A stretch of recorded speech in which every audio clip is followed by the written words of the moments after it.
Thursday, September 10th, the U.S. Department of Education came to Memphis. The opening act was a visit to Ford Road Elementary by Assistant Secretary of Education, Dr. Deborah Delisle. Why Memphis? When I heard about the work at Ford Elementary School in Memphis, I just had to come to just hear all the great things that are going on in the school. The Assistant Secretary met with Ford Road teachers, parents, administrators, and SCS administrators. They talked about what worked in the classroom and about school and district needs. Dr. Delisle ended her visit with a tour of several classrooms, her iPad at the ready to record the moment. And what was she going to take back to Washington about her visit? Well, what I take back to Washington after visiting Ford Elementary School is just the extreme passion that people have. Not only that, but the superintendent and the principal have such a great vision for what the school could be.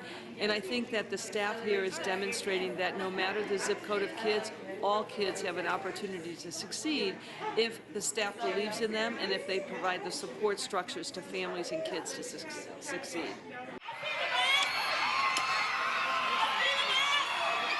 A few hours later, the headliner's tour bus pulled up to Cornerstone Prep Academy in Binghamton. To the sound of a marching band and pumped-up students, Secretary of Education Arne Duncan greeted the enthusiastic crowd. How many of you are going to go to college? Raise your hands and let me hear you. You guys are proving every single day what's possible.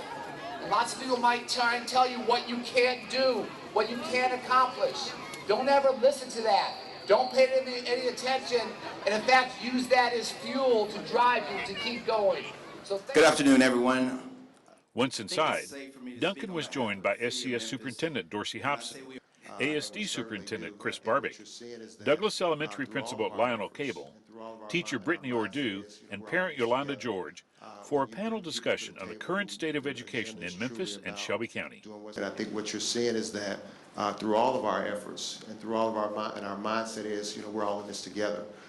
When you bring people to the table who their agenda is truly about doing what's best for kids, and we all lock arms and work very hard, then I think you see some of the successes that we're going to be talking about today. I think that's our big challenge here is how are we going to find en masse the people that want to roll up their sleeves and do the work, and how do we incentivize our best, most effective teachers not to go to the jobs that are the easiest jobs, but to go to the places where they're needed most, and that's in schools like this and the other priority schools across the city.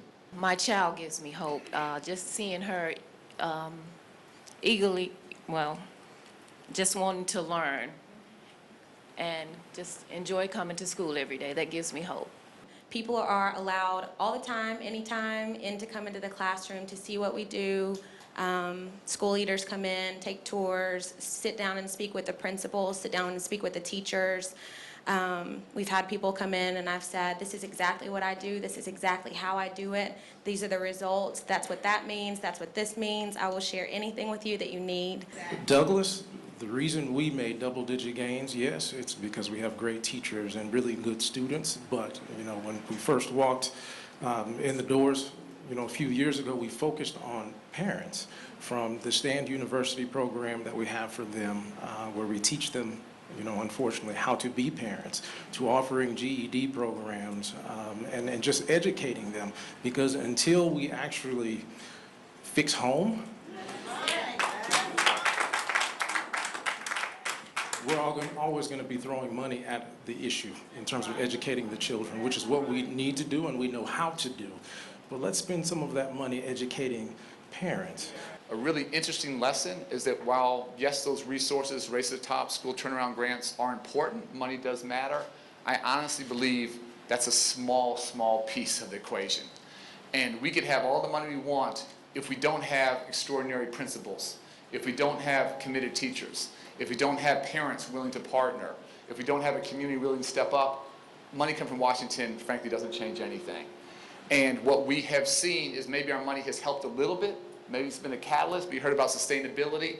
What's going to sustain this is the hard work, the heart, the commitment of folks doing this. And I am so proud of what this city, this school district, this state is doing. This last stop of the Secretary's Partners in Progress bus tour gave Secretary Duncan and Assistant Secretary Delisle plenty of information about education in the Mid-South to take back to Washington with them.